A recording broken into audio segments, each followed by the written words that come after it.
Les ruses de Satan, partie 3. Iblis poursuivit son discours en demandant au prophète « Pour quel bonheur de ta communauté te réjouis-tu? Si tu savais les pièges que je leur ai préparés. Je vais à la rencontre des pauvres, des malheureux, des misérables. Je vais leur ordonner d'arrêter la prière. Que ce n'est pas pour eux. Je leur dirai que la prière est obligée à ceux-là qu'Allah a accordé son abondance. Ensuite, je me dirige vers les malades et leur dirai qu'Allah a obligé la prière à ceux qui sont en bonne santé, pas aux malades. Quand tu seras rétabli, tu le feras. C'est ainsi qu'il arrête la prière et peut même entrer dans la mécréance.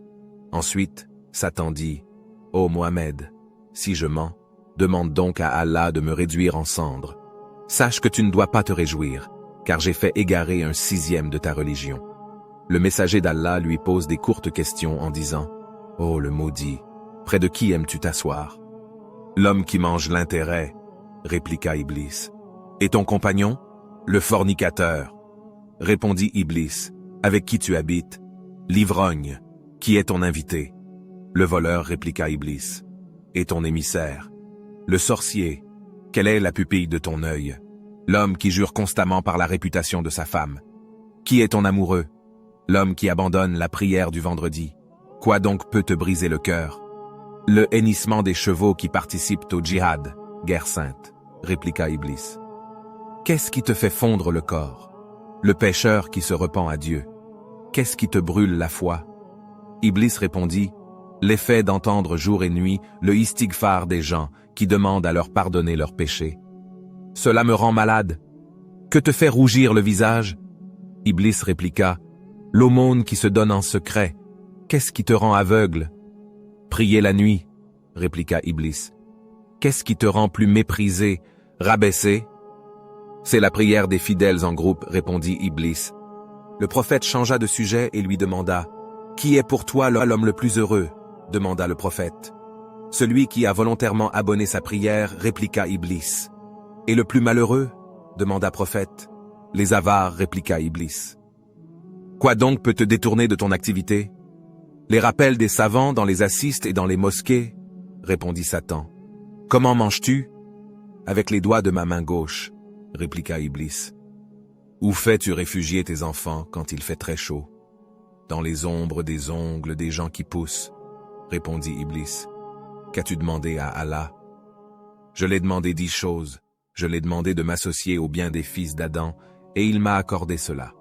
Ensuite, il m'accorde de m'associer à leur progéniture. Allah dit dans le Coran, « Excite par ta voix ceux d'entre eux que tu pourras. Rassemble contre eux ta cavalerie.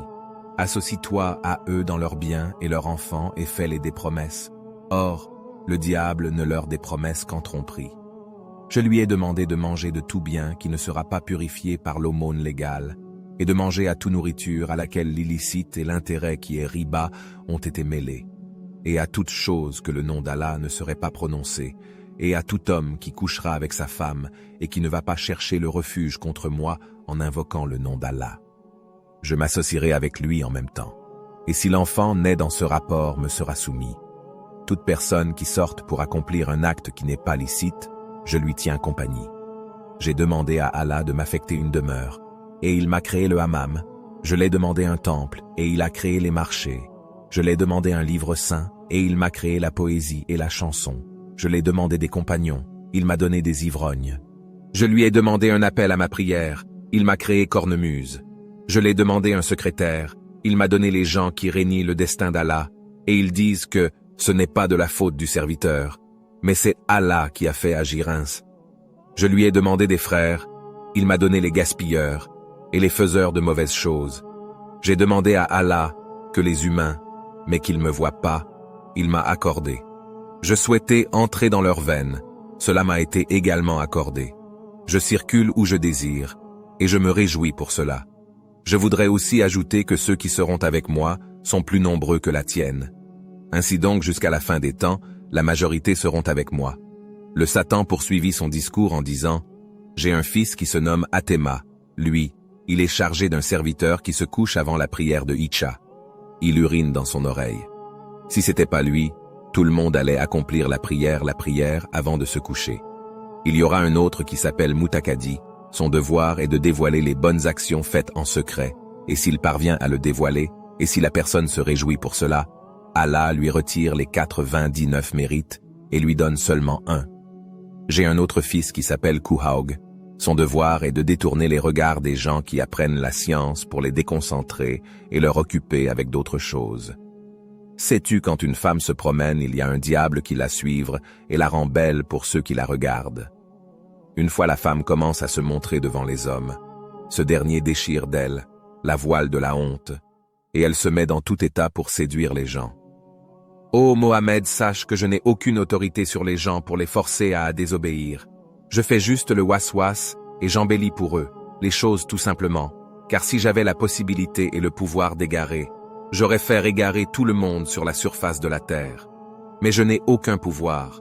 Tout comme toi, tu n'as aucun pouvoir sur personne. Tu ne fais que révéler ce qui te parvient de Dieu. Tu es l'exemple absolu pour faire gagner le paradis à ceux qui te suivent, et moi, le malheur de ceux qui ne te suivront pas. Ensuite, le messager d'Allah disa à Iblis, « Ô Abamoura, est-il possible de te repentir auprès d'Allah? J'intercéderai pour te faire rentrer au paradis. Ô messager d'Allah, à chacun son devoir. Le stylo qui écrit le destin est levé du notoire, et l'encre est séchée, donc tout. Ce qui se réalisait jusqu'au jour du jugement se réalisera. Le Seigneur qui t'a fait aimer parmi les gens du paradis et t'a fait les sceaux des prophètes, c'est lui aussi qui m'a fait aimer et adorer de gens de l'enfer. Donc personne ne peut rien contre cela. Et enfin Iblis dit, « Voilà, ce sont mes dernières paroles, et tout ce que j'ai dit n'est que vérité. Qu'Allah nous préserve du mal d'Iblis. Merci d'avoir regardé jusqu'à la fin. Abonnez-vous pour plus de contenu.